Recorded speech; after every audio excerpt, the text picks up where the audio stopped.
Segunda-feira, 3 de fevereiro.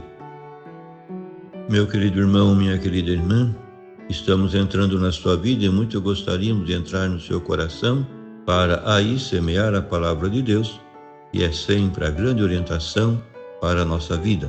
Nesta segunda-feira da quarta semana do tempo comum, a liturgia nos apresenta o Evangelho de São Marcos, capítulo 5, versículos de 1 a 20. Naquele tempo, Jesus e seus discípulos chegaram à outra margem do mar, na região dos Gerazenos. Logo que saiu da barca, um homem possuído por um espírito impuro, saindo de um cemitério, foi ao seu encontro. Esse homem morava no meio dos túmulos e ninguém conseguia amarrá-lo, nem mesmo com correntes. Muitas vezes tinha sido amarrado com algemas e correntes, mas ele arrebentava as correntes e quebrava as algemas. E ninguém era capaz de dominá-lo. Dia e noite ele vagava entre os túmulos e pelos montes, gritando e ferindo-se com pedras. Vendo Jesus de longe, o endemoniado correu, caiu de joelho diante dele e gritou bem alto: "Que tens a ver comigo, Jesus, Filho do Deus Altíssimo? Eu te conjuro por Deus, não me atormentes." Com efeito, Jesus lhe dizia: "Espírito impuro, sai deste homem." Então Jesus perguntou: "Qual é o teu nome?" O homem respondeu: "Meu nome é Legião, porque somos muitos." E pedia com insistência para que Jesus não o expulsasse da região. Havia aí perto uma grande manada de porcos pastando na montanha. O espírito impuro suplicou então: "Manda-nos para os porcos, para que entremos neles." Jesus permitiu. Os espíritos impuros saíram do homem e entraram nos porcos. E toda a manada, mais ou menos 2.000 porcos, atirou-se monte abaixo para dentro do mar, onde se afogou. Os homens que guardavam os porcos saíram correndo e espalharam a notícia na cidade e nos campos. E as pessoas foram ver o que havia acontecido. Elas foram até Jesus e viram o endemoniado sentado, vestido e no seu perfeito juízo, aquele mesmo que antes estava possuído pela legião, e ficaram com medo. Os que tinham presenciado o fato explicaram-lhes o que havia acontecido com o endemoniado e com os porcos. Então começaram a pedir que Jesus fosse embora da região deles. Enquanto Jesus entrava de novo na barca, o homem que tinha sido endemoniado pediu-lhe que o deixasse ficar com ele. Jesus, porém, não permitiu. Entretanto, lhe disse: "Vai para casa, para junto dos teus, e anuncia-lhes tudo o que o Senhor, em sua misericórdia, fez por ti." Então o homem foi embora e começou a pregar na Decápole tudo o que Jesus tinha feito por ele. E todos ficavam admirados.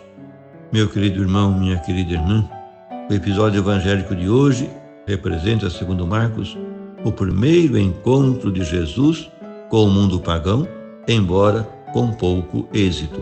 A cura do louco furioso, do endemoniado, tem lugar na região de Gerasa, diz Marcos, ou mais provavelmente de Gadara.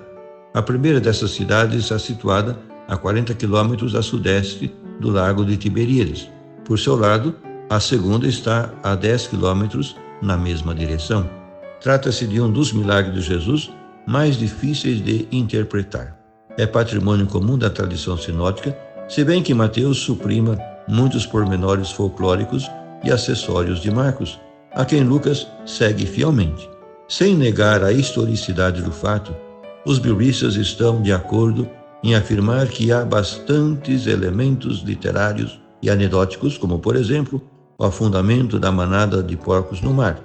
Mas também não basta explicar o incidente como uma anedota de origem judeu-cristã sobre a cegueira dos impuros gentios a respeito da missão de Jesus, nem como uma lição moral historiada que mostraria que o mal se destrói a si mesmo, nem como um simples midrash, isto é, como interpretação bíblico-literária da situação dos judeus perante a salvação messiânica com base em Isaías 65. A intenção principal do relato é, antes de tudo, teológica. Trata-se primordialmente da defrontação vitoriosa de Jesus com o poder do demônio, desta vez em terra de pagãos, criadores de porcos, o animal impuro por excelência para os judeus. A atuação de Cristo com o louco furioso de Gadara é um sinal do seu poder salvador que vence as forças do mal, que se opõem à salvação do homem. Esta libertação que Jesus traz mediante a sua palavra, que é anúncio do reino, e mediante a sua ação que o torna presente, compreende o homem inteiro, corpo e espírito. É uma libertação integral que restitui à pessoa a sua dignidade humana. Ao mesmo tempo, esta primeira missão de Jesus entre não-judeus antecipa a futura missão universal da Igreja para evangelizar todas as raças e nações. Na cura de hoje, aparecem claramente definidos 3 momentos habituais nas narrações evangélicas de milagres de Jesus. Primeiro, descrição da situação do doente. Aqui expõe-se literariamente pormenores pitorescos: sepulcros, cepos, correntes, fúria e autopunição. Segundo, a atuação de Jesus. Aqui aparece a autoridade da sua palavra e a eficácia da sua vontade sobre os espíritos impuros, que no caso são legião, expulsando-os do possesso e permitindo-lhes entrar na manada de porcos e se afogam no lago. Terceiro, reação do povo e do doente. O assombro da multidão ao ver tranquilamente sentado, vestido no seu perfeito juízo, o louco de antes, transforma-se rapidamente em aversão a Jesus, a quem declaram pessoa não grata ao inteirarem-se da perda dos seus animais. É melhor que saia da sua terra um profeta e taumaturgo tão problemático. Por isso lhe pediram que fosse embora do seu território. O curado, porém, quer seguir Jesus e juntar-se ao grupo, mas ele não lhe permite, se bem que, rompendo o segredo messiânico, lhe confia a missão de proclamar entre o povo a misericórdia que Deus usou para com ele por seu intermédio. Por fim, rezemos. Bendito seja Deus, a nossa libertação, porque o Espírito de Cristo nos impele a viver na confiança e liberdade de seus filhos.